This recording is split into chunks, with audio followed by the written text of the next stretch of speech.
welcome to the course Newtonian Mechanics with examples. This is the first week and today is the first lecture. My name is Shiladitya Sengupta. I am an assistant professor in Department of Physics, IIT Roorkee. So, in the first week we are going to start with review of some basic concepts of scalars, vectors and tensors. So, here is the plan for week 1. So, first we will review the basic definitions of scalars and vectors.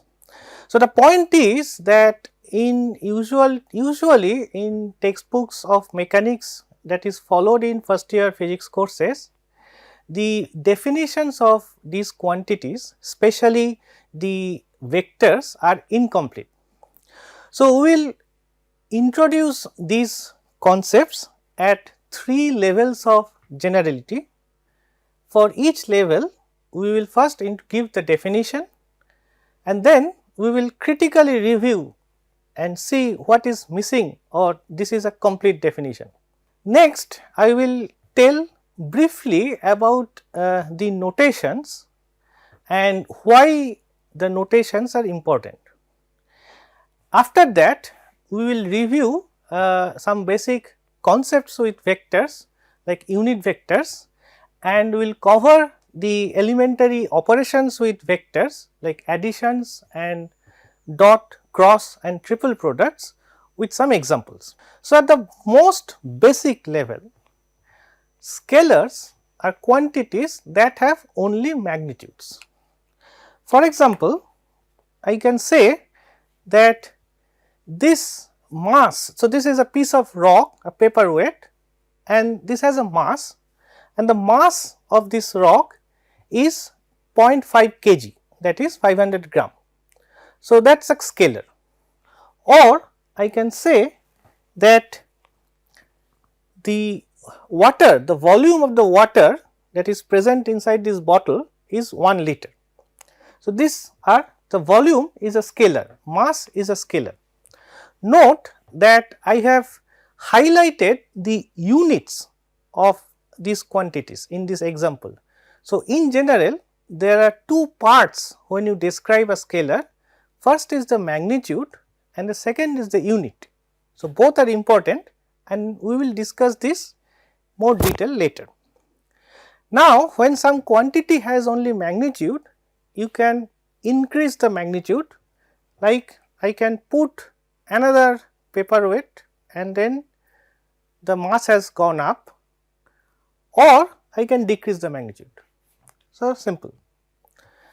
Then what is a vector? So, a vector is a quantity that has magnitudes as well as directions. For example, imagine that you go and stand in front of some highway. So, there are cars which are coming from this side and cars which are coming from this side. So, you say that the velocity of this car is 60 km per hour, but that is not enough. You have to mention that going towards right, or you can say that the velocity is 60 km per hour going to the left. So, that is vector. Here is a list of quantities which are scalars such as density, energy, work, power, etc. And another list of quantities that are vector such as displacement, velocity, acceleration, momentum, force, angular velocity, angular acceleration, torque, etc.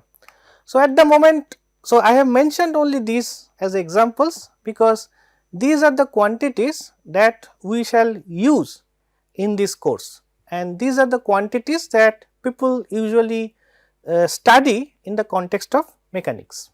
Now, it is very easy to find examples which do not fit fully in this definition.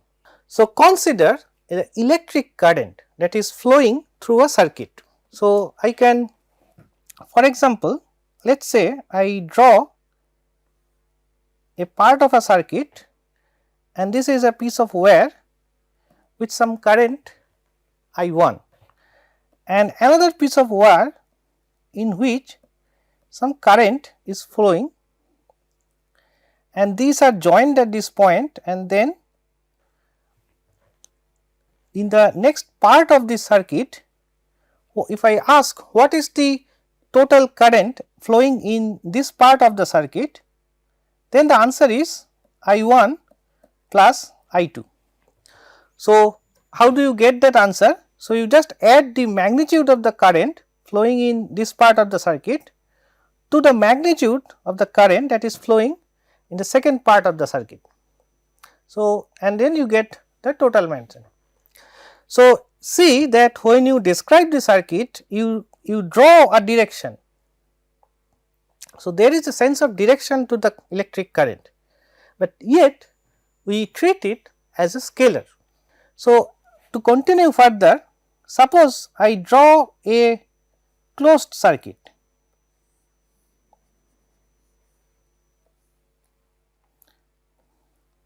So, you know that in a closed circuit, a loop, if you start from some point, let us call it P, and then you walk along this circuit and come back to the same point, then if it is a truly vector, if the electric current is a truly vector quantity, then the total value along a closed circuit will be 0. But we know that the current flowing through a circuit is not 0. So, this is because current is a scalar, yet it has a sense of direction. Well, so some of you who are familiar with vectors and scalars already from your high schools, you may at this point say, well, you have to add one more point to define vectors, is that vectors obey vector law of addition. So, they obey vector law of addition, whereas scalars do not.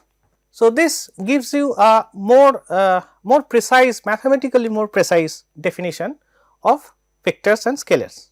What do I mean by that? So, let us illustrate this. So, suppose if I draw a vector, let us call it A.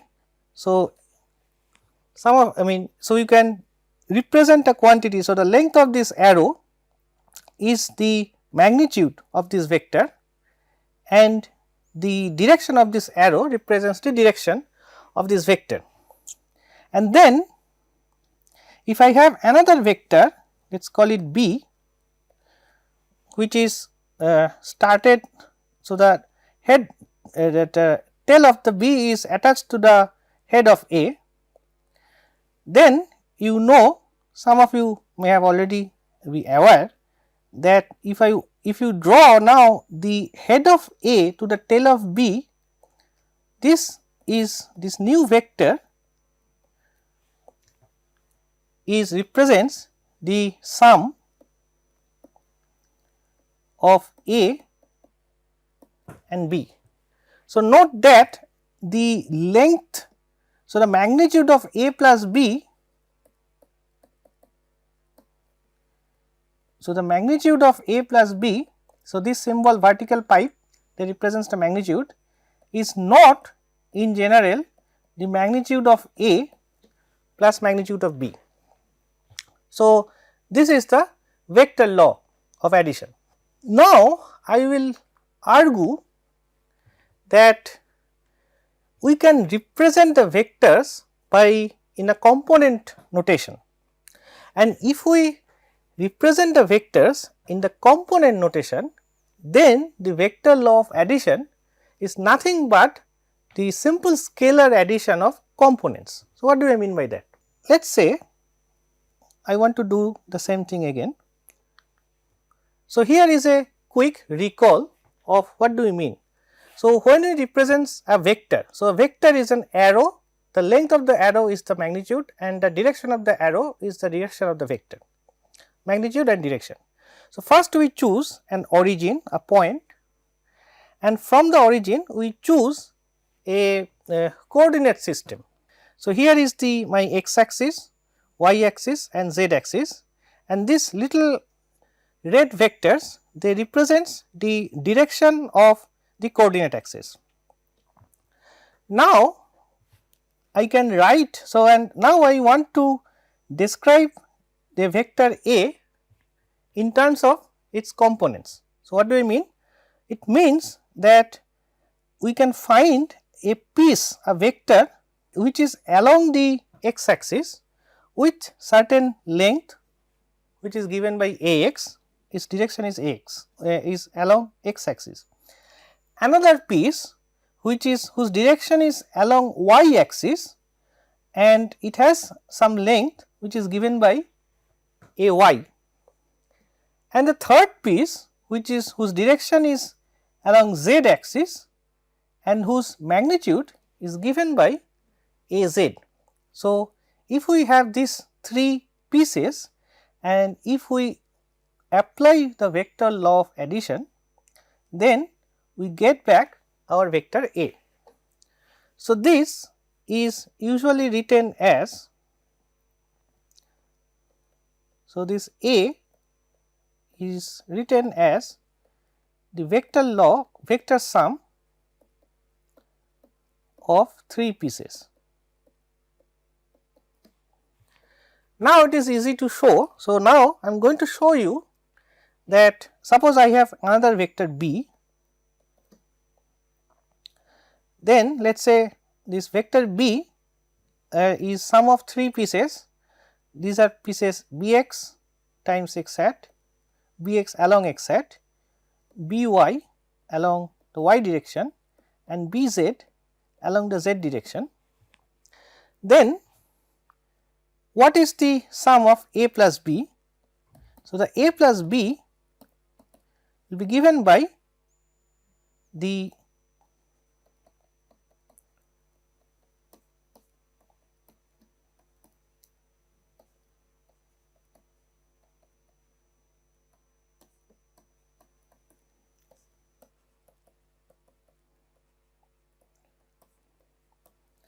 so, the piece that represents the A plus B is made up of three pieces which is represented by this particular rule.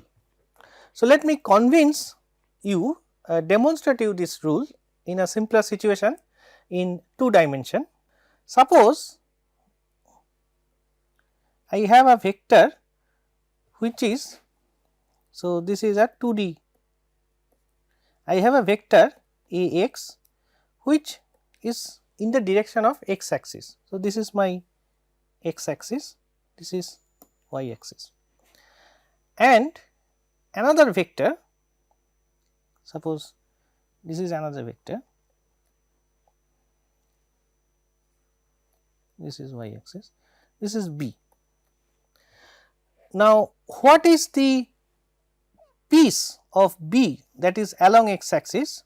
So, you know that this is given if you drop a perpendicular on the x axis and you drop a perpendicular on the y axis. So, this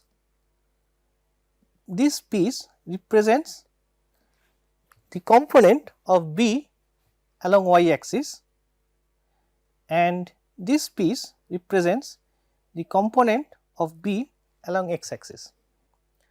Now, if I add, so let us make the A, the vector A little bit bigger. So, let us say this is my A. Now, I want to find the component, the resultant vector A plus B. So, if you apply the vector law of addition, then A plus B is given by this new vector. So, the simple rule that we just used before, that if you want to apply the vector addition of two vectors A and B, then all you have to do is that you find the components of the vectors along x axis, y axis and z axis and then add the components. So, this part is a simple scalar addition. So, this is the meaning of this statement here, that vector law of addition is nothing but simple scalar addition of components. Now, I will give you examples of objects that has components and obey vector law of addition, but they do not have a sense of direction and are not vectors in our usual sense. So, here is a very simple example. So, suppose you have one basket with fruits. So, this is a basket with fruits.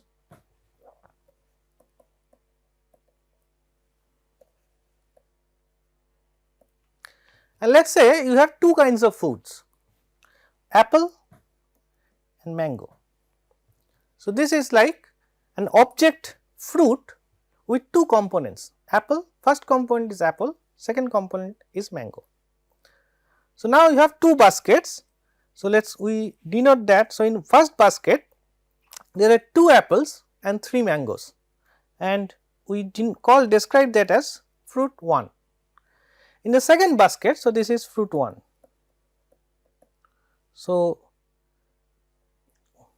3 mangoes and 2 apples. Let us take another basket, fruit 2. So, fruit 2 has 4 mangoes and 3 apples. So, now I want to combine the fruit in both the basket in a single basket. Then what will be the total number of fruits in the single basket? So, if I add them, evidently the new basket will have 5 apples and 7 mangoes.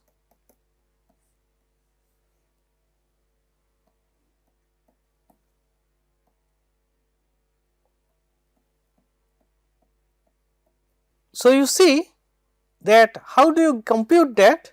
So, you add apples to apples and mangoes to mangoes. So, this is a vector addition. Why? Because you apply this rule to compute the total fruits in the common basket. But now, if I ask you, is fruit a vector?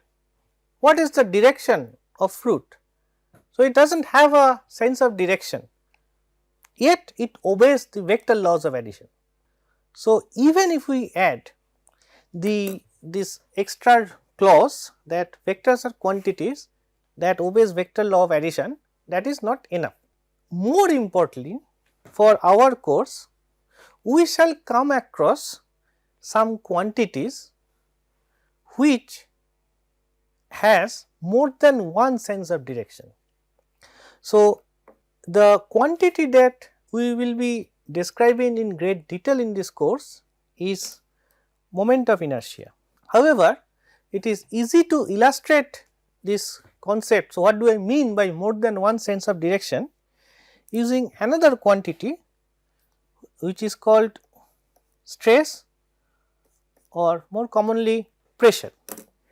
So, I am trying to sort of demonstrate that to define pressure or stress. So, usually what we say that pressure is force per unit area. So, I have written it in a slightly different way, that force is stress times area, which are mathematically equivalent, but conceptually different. The point is that suppose I have a surface. So, this is a book. So, this has a surface. So, this has certain area. So, if I look at the cover of the book, now the area has a orientation. So, for example, this is an area, this is another same area in a different orientation. So, that is why, and when we calculate the pressure or stress, the orientation is important. So, that is why we consider area as a vector.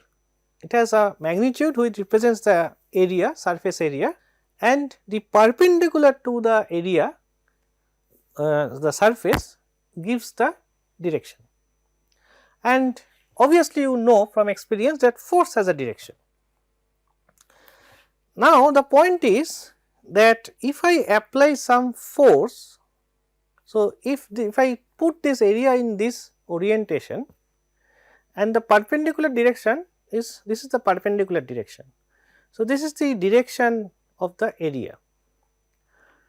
Now, if I apply some force like this, so the force, as you know, that has two components. So, this is the force by this finger on the book, it has two components. One component is perpendicular to the direction of this surface, other component is tangential, parallel to the plane of this area. So, that means the force that I am applying is in this direction and the area, the normal to the area is in this direction.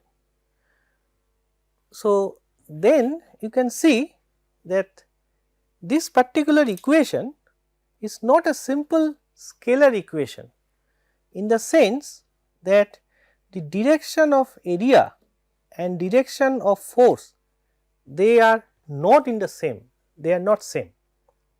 In general, the force can be in a different direction than the orientation than the area.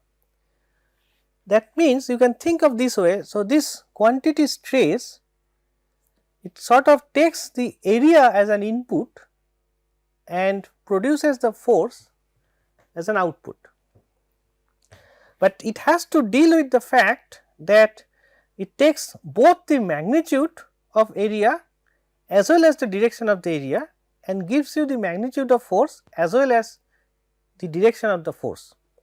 So, to define stress, so it sort of, to define stress you need to have information about the direction of force as well as direction of area.